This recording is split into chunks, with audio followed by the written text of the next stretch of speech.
রাশিয়ার সম্ভাব্য হামলার শঙ্কায় সতর্ক নেদারল্যান্ডস। নেদারল্যান্ডস সরকার নর্থ সি অঞ্চলে নিরাপত্তা জোরদারে সামরিকভাবে ব্যক্তিগত প্রতিষ্ঠানের অতিরিক্ত কর্মী ও সরঞ্জাম ব্যবহার করার পরিকল্পনা করেছে। বুধবার দেশটির প্রতিরক্ষা মন্ত্রণালয় এই তথ্য নিশ্চিত করেছে।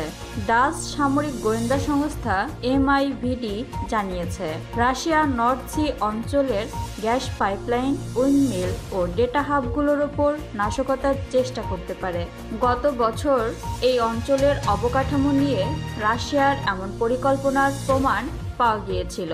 প্রতিরক্ষা মন্ত্রণালয়ের এক মুখপাত্র বলেন, নৌবাহিনীর দুটি নতুন মাল্টিফাংশনাল সাপোর্ট ভেসেলের আগমন পর্যন্ত এই সামরিক ব্যবস্থা কার্যকর থাকবে। এগুলো 2026 সালের চাবি হবে বলে আশা করা হচ্ছে।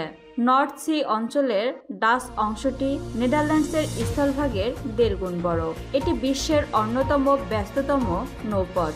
এই সপ্তাহের শুরুতে ব্যালটিক সাগরে দুটি সাবমেরিন অপটিক্যাল ফাইবার কেবল বিচ্ছিন্ন হওয়ার খবর পাওয়া যায়। এর একটি ফিনল্যান্ড ও জার্মানির মধ্যে যোগাযোগ স্থাপন করে। এসব ঘটনা নাশকতার সন্দেহ আরও বাড়িয়েছে।